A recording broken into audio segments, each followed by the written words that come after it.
Madame le rapporteur. Tout d'abord, une question un peu de synthèse. Si j'ai bien entendu ce que vous avez dit à l'instant, l'ensemble des retards constatés jusqu'à aujourd'hui, indépendamment du report de la suspension de l'écotaxe, sont bien dus uniquement à des défauts majeurs ou mineurs dans tout ce qui a été rendu par Ecomove et non pas à des spécifications nouvelles ou à des demandes nouvelles de l'État. D'accord, je vous remercie.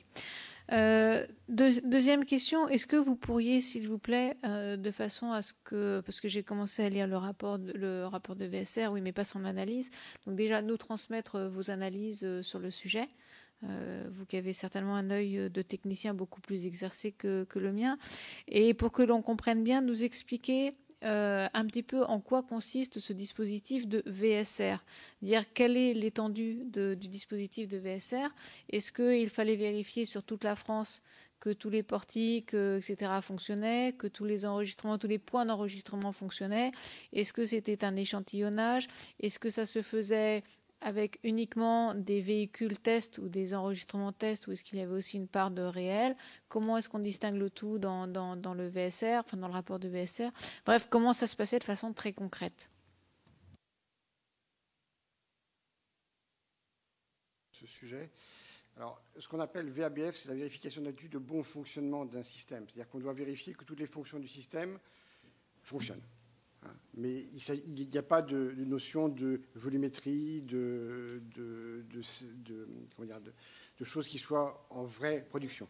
Donc ça se fait sur un environnement de test, mais qui est proche du système de production. La VSR, c'est la vérification du service régulier. Donc le système est censé être dans des configurations proches de la production, pas vraiment en production, mais proches de la production, et on vérifie que dans ces conditions, il fournit un service régulier. Donc effectivement, il ne s'agit pas de vérifier forcément tous les portiques, mais il faut vérifier que l'ensemble du système donne un service assez régulier, sans interruption, sans différents problèmes. Ce qui est important aussi, c'est que dans le service régulier, toute la partie procédure que va mettre en place en fait Ecomove est aussi en fait en place. Donc j'imagine qu'il y avait un protocole quelque part. Alors, au terme du contrat, du contrat, la VSR est à la charge d'Ecomove. Oui, mais avec un protocole. Avec un protocole, oui, que vous avez validé. Qui a été fourni à l'État et au fur et à mesure, oui, et qui a été approuvé par l'État. Il n'y avait pas un protocole général a priori, parce que vous dites qu'il a été fourni au fur et à mesure à l'État. C'est-à-dire qu'on n'a pas prévu, enfin, je reprends bêtement moi, mes expériences de l'autre vie que j'ai menée il y a quelques années et où j'étais scientifique. Quand on voulait vérifier quelque chose, on partait du bête postulat, hein, premièrement matériel et méthode, etc. Donc on décrivait le matériel, les méthodes qu'on allait utiliser, ce que l'on allait mesurer derrière et comment on allait étudier, analyser les résultats et les comparer. Donc là, est-ce qu'il y avait ou est-ce qu'il n'y avait pas, parce que c'était peut-être pas adapté, un protocole disant voilà, pour la VSR, il faudra vérifier au moins 10 portiques répartis sur toute la France, qui devront enregistrer au moins X passages en temps de temps, et vérifier tant d'enregistrements qui concerneront tant de points d'enregistrement, tant de méthodes d'enregistrement différentes. Est-ce qu'il y avait quelque chose comme ça quelque part? Je vais vous répondre. Ecomove va livrer une stratégie de VSR qui a été relue par nous et par l'État. Le détail, par contre, de chacun des tests a été fourni par Ecomove au fur et à mesure de leurs tests de VSR. Donc, est-ce qu'on peut disposer de cette stratégie ? Déjà, dans un premier temps, et notamment, est-ce que ça a été validé à un moment ou à un autre par vous, de savoir combien, la répartition peut-être par exemple, entre ce qui relèverait du test dans cette VSR de ce qui relèverait du fonctionnement réel. Parce que dans le rapport de VSR, par exemple pour l'enregistrement, il est clairement expliqué dans un certain nombre de tableaux de résultats que certains enregistrements sont uniquement faits via des tests selon qu'on est sur des redevables abonnés ou non abonnés. Donc on sait bien que ce sont des données entre guillemets fictives. Et ça me choque pas hein, qu'on dise on va tester telle façon d'enregistrer les camions à l'étranger. Donc c'est un gugus de chez nous qui va aller là-bas, qui va aller avec les papiers papier, qui va enregistrer, on va voir si ça fonctionne bien dans une configuration normale ou presque normale. Donc est-ce que l'on savait à l'avance ce qui relèverait du test complet, de ce qui relèverait du fonctionnement normal, donc beaucoup plus aléatoire? Alors, ce qui se passe, c'est que comme la partie enregistrement a démarré en production, alors que le reste du dispositif était encore en VSR. Donc il y a effectivement dans les documents fournis par Ecomove une confusion entre ce qui est en production, donc les enregistrements des redevables abonnés, qui sont en production depuis août 2013, si mes souvenirs sont bons, et les enregistrements des redevables non abonnés, qui sont en production depuis octobre 2013, mais compte tenu de l'annonce de la suspension, il y en a eu effectivement très peu. Mais ces redevables-là, ils ne sont pas dans la VSR. Ils sont dans le même système que celui sur lequel on fait la VSR, mais ils ne sont pas à proprement parler dans la VSR. Donc si Ecomove, ils sont en production. Donc si Ecomove en fait état dans ce rapport, ça ne compte pas pour la VSR. Mais pourtant, ils en font état dans leur rapport. Dans le rapport, oui, mais c'est pas pour ça. Mais ça veut dire, donc du coup, ça veut dire qu'il y a certaines étapes ou certaines procédures qui n'ont pas été vérifiées en VSR. Parce que sur certains tableaux, c'est un peu idiot, je n'ai pas le rapport avec moi, mais sur certains tableaux, il y a certains critères ou certaines procédures qui ne sont vérifiées qu'avec des tests. Je crois que c'est l'enregistrement non abonné d'ailleurs. Donc ça veut dire que l'enregistrement non abonné n'a pas été réellement testé. Si, il y a eu une VSR de l'enregistrement non abonné avant que cet enregistrement non abonné soit mis en service. Il n'y a pas aujourd'hui d'enregistrement non abonné en service. On est bien d'accord. Enfin, il n'y avait pas dans le rapport de VSR. Les seuls enregistrements en service, enfin en exploitation, concernaient les enregistrements abonnés de mémoire. Non, les enregistrements non abonnés ont été autorisés à partir du 19 octobre, c'est ça? Je ne me souviens plus de la date exacte, mais... Enfin bon, comme je n'ai pas le tableau sous les yeux, en plus, c'est peut-être pas la peine de risquer de s'enliser là-dedans, simplement. Donc moi, je souhaiterais avoir effectivement la stratégie initiale et puis votre regard éclairé en matière d'analyse sur le sujet. Donc, est-ce qu'il y avait ou est-ce qu'il n'y avait pas aussi un nombre ou un pourcentage ou un échantillonnage défini dans le cadre de cette VSR pour que l'on se garantisse qu'elle soit statistiquement fiable? Autrement dit, un nombre de portiques suffisamment nombreux testés, un nombre de bornes suffisamment nombreux testés, suffisamment répartis sur toute la France, etc. etc. Donc, Ecomove va proposer une flotte de tests, un certain nombre de véhicules. Dans les remarques qu'on a faites sur le rapport de VSR, on a eu des remarques sur la couverture de cette flotte, mais comme ce rapport n'est pas encore publié, je ne sais pas si je peux vous en donner la première, mais il est certain qu'on a fait des remarques sur le fait que la couverture des tests n'était pas forcément aussi importante que celle qu'on aurait pu avoir, en fait espérer. Voilà. Aussi bien en termes de nombre de véhicules que de tous les portiques, tous les points, etc., etc. Et donc sur un plan d'échantillonnage et d'analyse statistique, ça pose pas de problème?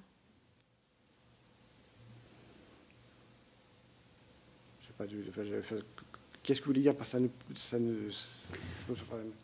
En règle générale, une fois de plus, si je me réfère à mon expérience ancienne, quand on veut interpréter des résultats, notamment chiffrés, on choisit a priori la méthode statistique que l'on va utiliser en fonction justement de l'échantillonnage que l'on a étudié. Selon l'échantillonnage que l'on a étudié, tel ou tel test sera pertinent ou ne le sera pas. Selon aussi la donnée que l'on veut analyser, selon que c'est une donnée continue ou discontinue, tel ou tel test est pertinent ou ne l'est pas. Donc en principe, la méthode statistique que l'on utilise derrière, elle est définie a priori. Oui, mais on n'est pas dans le cadre d'un système d'information, d'un système comme le dispositif actuel, dans les mêmes conditions que ce que vous avez pu faire éventuellement avant. Donc c'est pas... il me semble quand même que j'entends bien que c'est pas tout à fait la même chose, mais si on veut quand même tirer quelque chose des chiffres, il faut savoir ce que l'on cherche à en tirer de ces chiffres. On veut vérifier qu'il n'y a pas plus de tant de camions qui passent sous le portique et qui ne sont pas détectés. On veut vérifier qu'il n'y a pas plus de tant de pourcents d'erreurs parmi les camions qui passent dessous. Tout ça, ça relève d'une analyse statistique à un moment ou à un autre, et donc d'un échantillonnage. Oui, alors il y a des sujets que vous évoquez, notamment la fiabilité la fiabilité de la collecte et du contrôle, qui ne sont pas de l'objet de la VSR, mais de l'objet de la partie, en fait homologation. C'est le fait que le dispositif soit homologué qui va garantir un certain nombre de choses. Et il ne s'agit pas de refaire en VSR ce qui a été fait dans la partie... Alors, je vous demanderai, si vous voulez bien, de me fournir le rapport d'homologation aussi. Non? Où est-ce qu'il est? Où est-ce qu'on peut se le fournir? Nous n'en avons pas la primeur, nous. Donc, il faudra le demander à l'État éventuellement. Mais il faudra qu'on le demande parce que... L'homologation, si vous voulez, c'est quelque chose... C'est des tests qui sont effectués par des laboratoires de certification, puis des tests plus compliqués. C'est vraiment un process compliqué, je ne saurais pas forcément vous expliquer dans le détail, mais globalement, c'est des laboratoires qui ont fourni des tests. Lifestar a fourni un avis d'homologation sur les différentes chaînes qui a été donné à l'État, et l'État prononce l'homologation ou non sur la base de l'avis fourni par Lifestar. Tout ce qui est partie homologation et détail des tests, nous n'en avons pas la visibilité. Oui, mais c'est quand même important de savoir ce qui a été homologué, si on veut lire avec un œil suffisamment averti le rapport de VSR. Donc, il faudrait qu'on puisse se fournir à tout le moins un résumé de cette homologation et de ce rapport d'homologation. Une question justement... qui est peut-être un petit peu difficile aussi, je ne sais pas si vous pourrez nous répondre ou pas, mais donc là, l'État a autorisé le début des enregistrements pour la VSR, alors que la VABF n'était pas encore acquise. Et compte tenu du nombre de modifications qu'en plus vous avez souligné dans votre exposé liminaire concernant le dispositif justement et concernant la VABF, est-ce que c'était pas un peu risqué? Je suis désolée, c'est la statisticienne un peu pure et dure qui réagit là, de se dire qu'on va du coup analyser avec la même méthode des résultats enregistrés pour la VSR selon des méthodes peut-être différentes, puisque la VABF a conduit à des modifications du dispositif. Alors déjà, il faut savoir que les versions du dispositif sur lesquelles ont eu lieu la VSR et la VABF étaient effectivement les mêmes. C'est-à-dire qu'on n'a pas fait la VSR sur une version en VTN-1, alors qu'on faisait la VABF sur une version N. Donc, il s'agissait bien de faire des types de tests différents sur la même configuration. Donc, c'est bien pour ça qu'Ecomove n'a utilisé pour la VSR que les tests qu'ils ont fait à partir du 8 octobre, si mes souvenirs sont bons, ça doit être le 8, parce qu'ils avaient commencé des tests auparavant, mais ces tests faits auparavant le 8 octobre n'étaient sur une version antérieure à la version qui allait être en production. Et ça, c'est contrôlable? C'est contrôlable. Le fait qu'ils n'aient utilisé les enregistrements qu'à partir du X octobre ou pas? Alors, il ne s'agit pas d'utiliser les enregistrements, mais il s'agit d'utiliser les tests qu'ils ont faits. Donc, ils ont enregistré. On a un rapport hebdomadaire de la part d'Ecomove qui nous a indiqué ce qu'ils ont fait en VSR. Et dans le rapport final de VSR, ils n'ont pris en compte que ce qui a été fait à partir du 8 octobre. Et est-ce que vous avez participé aux réunions au RIM qui se sont tenues ces derniers temps en matière de négociation justement avec Ecomove sur la suite des événements, sachant que dans les négociations vont peser très lourd l'acceptation ou la non-acceptation par l'État de la VSR? Alors, on n'a pas participé à ces réunions-là. Et pour rebondir, est-ce qu'on pèse très lourd sur les décisions de l'État? Nous avons un rôle de conseil. C'est l'État qui prend la décision derrière. Donc, nous, tout ce qu'on peut faire, c'est de dire, voilà les défauts qu'on identifie, c'est à l'État de les qualifier. Donc, c'est l'État qui prend la décision de qualifier un défaut majeur ou mineur. Ce n'est pas notre rôle de définir ça. Non. Et vous fournissez quoi alors comme information sur les défauts que vous relevez? Est-ce que vous êtes capable, c'est pas péjoratif dans ma bouche, d'aller jusqu'à pouvoir estimer les conséquences éventuelles du défaut que vous relevez, sur quoi s'appuie l'État après pour le qualifier de majeur ou de mineur? Je vais répondre sur la façon dont les défauts sont effectivement qualifiés. Donc, il y a les gens qui font les tests, qui font des tests, qui trouvent un défaut. Il y a des réunions, on faisait en VABF des réunions hebdomadaires avec l'État où il y avait des propositions de qualification. Ça donnait lieu à une première qualification interne qui permettait d'avoir une vision un peu globale. Et la qualification qui apparaissait dans le rapport de VABF, que ce soit la VABF initiale, complémentaire ou finale, était figée à la fin, puisque je vous rappelle que la qualification des défauts, elle dépend à la fois de ce qu'est le défaut lui-même, mais du nombre de défauts qui peuvent aussi en fait exister.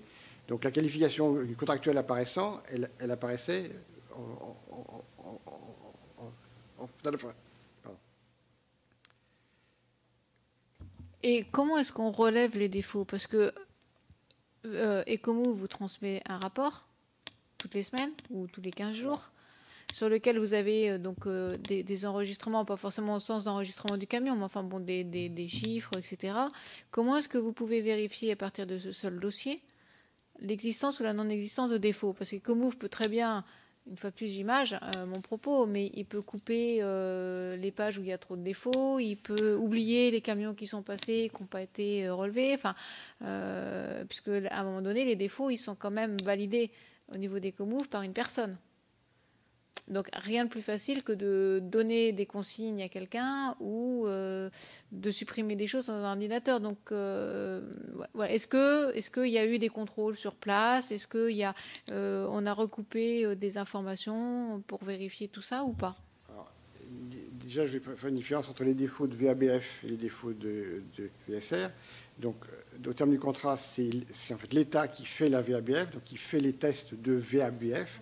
Donc c'est nous, en fait, avec les différents acteurs de l'État qui avons procédé aux tests. Donc là, on constate nous-mêmes les défauts, hein, ou les gens qui font les tests, en fait, les constatent. En VSR, Ecomove donne un rapport de ce qu'ils ont fait. Et au vu de ce rapport et de la connaissance qu'on peut avoir au préalable du système, on est à même de voir si le comportement décrit du système est correct en fait ou pas. Mais bien évidemment, on voit bien dans les rapports qu'ils nous fournissent qu'il y a des choses qui n'ont pas fonctionné d'une façon nominale. Alors, et par ailleurs, sur certains sujets où en fait, l'État a un rôle à jouer, nous avons constaté dans les systèmes d'Ecomove qu'il y avait des choses qui étaient ou pas nominales. Mais c'est difficile de donner des informations après ou des conseils à l'État pour qualifier le défaut de majeur ou mineur si la seule chose qui vous est accessible via le dossier, c'est il y a quelque chose qui se passe pas bien ou il y a quelque chose de bizarroïde ou il y a quelque chose de... Enfin... Ouais, je suis désolée, mais c'est pour qu'on comprenne bien. Hein. Non, mais si vous voulez, quand Ecomove décrit qu'il y a des choses qui ne sont pas correctement déroulées, des fois, c'est manifeste qu'il y a des choses qui ne sont pas correctement déroulées. Donc, il n'y a pas de véritable ambiguïté. Et par ailleurs, il y a aussi le fait qu'ils doivent nous dire ce qu'ils ont fait et qu'on est à même de vérifier que la couverture de ce qu'ils ont fait est suffisamment grande, est suffisamment importante et que les sujets qu'il y a à couvrir sont effectivement couverts, en fait, ou pas. Et vous n'aviez pas le loisir d'aller contrôler sur place, passer une demi-journée là-bas, regarder comment ça se faisait, comment les informations... Il y a des sujets sur lesquels on est allé vérifier sur place ce qui avait été fait. Pour certains sujets. Mais vous ne l'avez pas fait de façon inopinée, comme ça, tout à coup, débarquer sans avertir avant et venir voir pendant une demi-journée comment ça se passait. Non. Vous n'aviez peut-être pas la compétence à. Hein, non, mais c'est pas... Et surtout, le problème qu'on a eu, mais vous le verrez dans le rapport de VSR, c'est qu'on avait une faible visibilité sur les tests qu'Ecomove devait faire. Quoi. Donc il est difficile pour nous de prévoir où il fallait être pour observer quoi. Et pourquoi ça? Parce qu'Ecomove ne nous a pas donné la visibilité suffisante. Bien qu'on l'aurait demandé. Et ils y étaient tenus ou c'était pure bonne volonté de leur part? Normalement. Ils étaient contractuellement effectivement tenus, oui. Donc vous avez le sentiment. Quand on jure, il ne faut pas avoir le sentiment.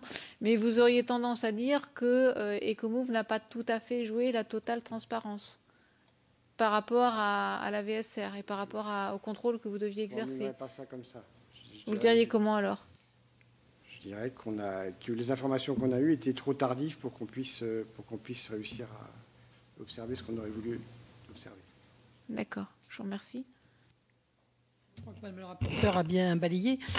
D'abord, une question. Ce système-là, finalement, vous pouvez le comparer à d'autres systèmes qui existent ailleurs en Europe? Est-ce que vous trouvez que celui-là, il est innovant, il a des choses, il a des choses que les autres n'ont pas?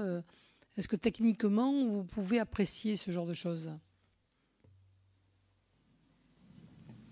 Alors, je pense que les choses vous ont été dites par beaucoup de gens qui sont intervenus tout auparavant. C'est le premier système qui est vraiment interopérable.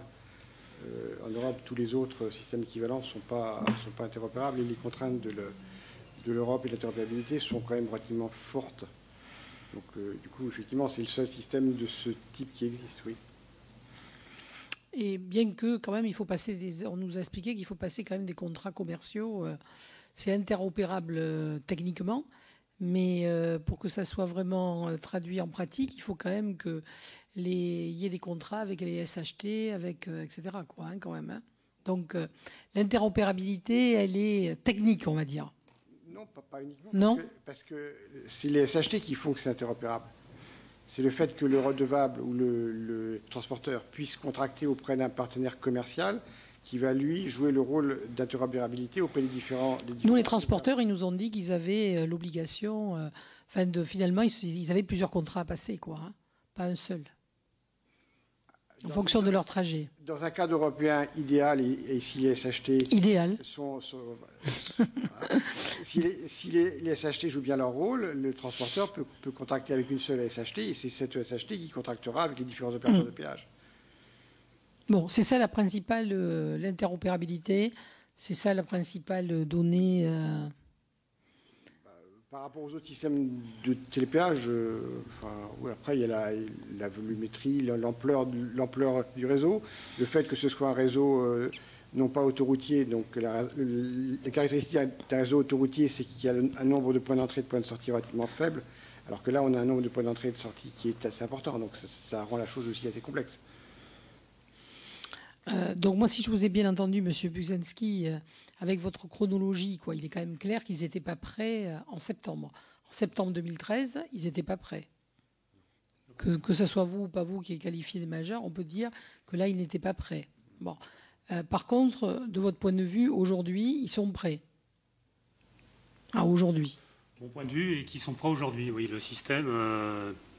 pour ma part, est opérationnel. Voilà, donc c'est un des points importants. Donc ça fait le système tel que vous avez pu le contrôler via le rapport de VSR que vous avez eu. On est bien sûr. On n'a pas détecté de défaut majeur. Le système pourrait rentrer en production. Et ce système, pour avoir un peu d'expérience dans des systèmes complexes, avoir 6 mois de retard sur un système comme ça est quand même une performance. De mon point de vue. Pour vous, ça ne vous paraît pas être quelque chose de rédhibitoire? Un reproche qui pourrait leur être fait d'une manière... C'est mon point de vue. C'est votre point de vue. On leur ferait ce reproche sûrement, mais pour des pénalités ou des choses comme ça c'est sûr. Mais après, ce n'est pas votre rôle, je sais bien. Mais ce n'est pas votre mission. Mais c'est clair que pour vous, vous avez constaté des retards de cette nature sur les autres opérations ailleurs en Europe. C'est assez classique. C'est classique sur un système aussi complexe. Il est très difficile de prévoir quelque chose et que cette prévision soit exacte. Donc il y a souvent des décalages qui sont même des fois beaucoup plus importants que ceux qu'on constate à travers le projet Écotaxe. Je n'ai pas d'autres questions. Madame le rapporteur, écoutez, on va vous remercier. Merci. De votre participation à cette audition. Merci beaucoup. Merci.